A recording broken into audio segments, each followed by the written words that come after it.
mengenai fikih Ustaz. Oke. Air kencing itu kan najis, ya.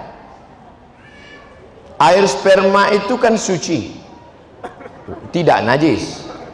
Mengapa apabila kita kencing hanya istinja saja, sementara itu najis? Kenapa kita keluar sperma harus mandi?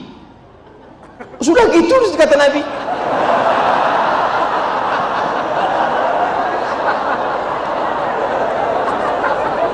Kalau keluar air wudhu, tapi kalau keluar sperma mandi. Padahal ini najis, yang ini tidak najis. Kenapa harus begitu Pak Ustaz?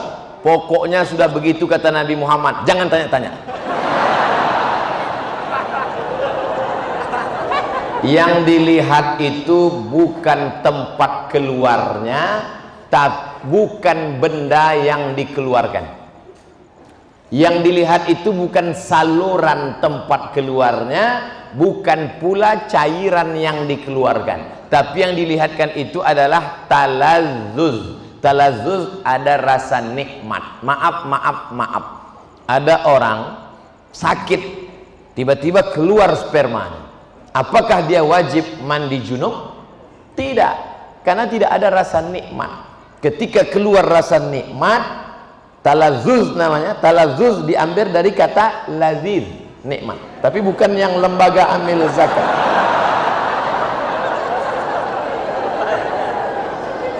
Ada orang mandi, habis mandi, habis mandi, tiba-tiba pas dia buang air kecil, keluar spermanya. Apakah dia wajib mandi junub? Tidak, karena tak ada talazzuz. Jadi ilat sebab mandi junub itu adalah talazzuz. Ada rasa nikmat, barulah dia disuruh mandi. Beda kalau ketemu dua khitan. Idza iltaqal khitanani faqad wajabal ghuslu wa illam yanzil.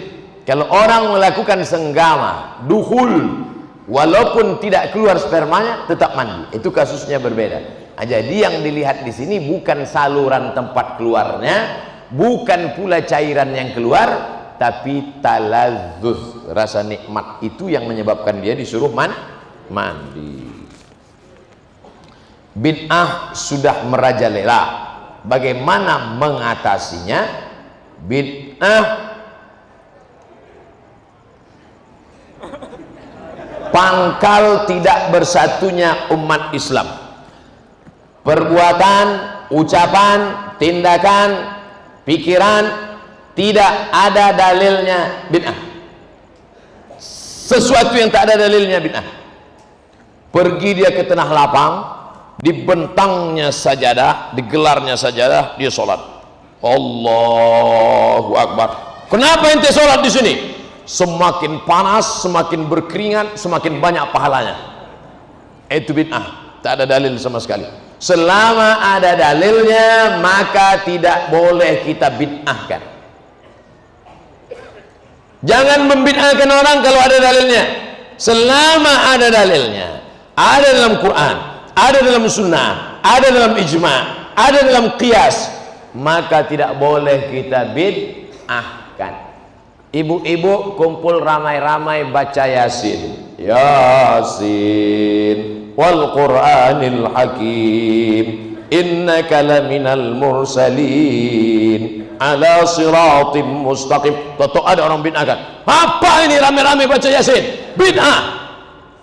Belum tentu bid'ah, bro, karena masih ada dalilnya. Dalil am, dalil umum. Man qara'a Yasin fi lailatin, siapa yang baca Yasin pada suatu malam, asbaha maghfuran lah, pada waktu subuhnya dia sudah diampunkan Allah Subhanahu wa taala. Oleh sebab itu jangan mudah saling membid'ahkan. Karena ketika kau katakan hei pelaku bid'ah, maka sama artinya kau katakan hei penghuni neraka jahanam.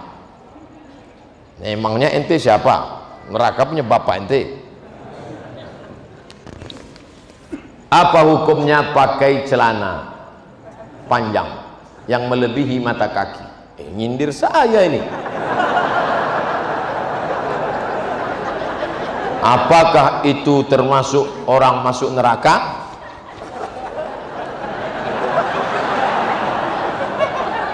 pakai celana melebihi mata kaki. Untung rumputnya subur, nggak kelihatan. Ini celana melebihi mata kaki. Apakah masuk neraka? Ma asfalal ka'baini finnar. Kain, celana, jubah di bawah mata kaki masuk neraka. Neraka, neraka, neraka, neraka. Jangan baca satu hadis, ada hadis yang lain. Man jarra thawbahu khuyala. Kalau dilewatkan mata kaki untuk sombong, kalau nggak sombong nggak apa-apa, kata Imam Syafi'i. Kalau nggak sombong nggak apa-apa, kata Imam Nawawi. Kalau nggak sombong nggak apa-apa, kata Imam Sun'ani dalam Subulus Salam Syarah Bulughul Maram. Kalau nggak sombong nggak apa-apa, kata Imam Syaukani dalam Nailul Autar. Kalau nggak sombong nggak apa-apa, kata Syekh Yusuf Al-Qardawi dalam kitab Kaifa Nata'amal Ma'as Sunnah. Kalau nggak sombong nggak apa-apa, kata Syekh Ali Jum'ah. Kalau nggak sombong nggak apa-apa, kata Syekh Atiyah Sokor dalam kitab Fatawa Al-Azhar. Saya dalam hal ini tidak menyalahkan kawan-kawan yang sudah potong kaki celana. Bapak yang sudah potong jangan disambung, biarkan aja. Saya sudah terlanjur motong Pak Ustadz, biar aja. Bagi yang sudah terlanjur motong, yang belum motong jangan diejek. Jangan nanti pulang dari sini, ini kelihatannya setelah hijrah makin tinggi ini. Yang udah motong biarin, yang nggak motong. Kalau antara yang udah motong dengan yang belum motong saling ngejek, yang ketawa yang nggak pakai celana. Ini masalah khilafiyah. Apakah sholat kita diterima jika gerakannya tak sesuai aturan? Irji' ila sholatika fa innaka lam tusalli. Ulangi sholatmu karena sholatmu tidak sah. Dia ulang sholatnya. Nabi nyuruh ulang. Irji' ila sholatika fa innaka lam tusalli. Ulangi sholatmu, sholatmu enggak sah. Dia ulang sholatnya. Irji' ila sholatika fa innaka lam tusalli. Ulangi sholatmu karena sholatmu tidak. 3 kali disuruh ulang. Kenapa? Karena tidak ada tumakninah. Kalau engkau rukuk hatta tatma'inna raki'an, subhana rabbiyal azim wa bihamdi, subhana rabbiyal azim wa bihamdi, subhana rabbiyal azim wa bihamdi. Kalau engkau i'tidal sampai tumakninah, Rabbana lakal hamdu mil'us samawati mil'ul ardi mil'u ma syi'ta min syai'in ba'du. Kalau engkau dulu antara dua sujud sampai tumakninah, Rabbi firli warhamni wajburni warfa'ni warzuqni wahdini wa'afini wa'fu anni. Nah, jangan sholat seperti bambu ditiup angin.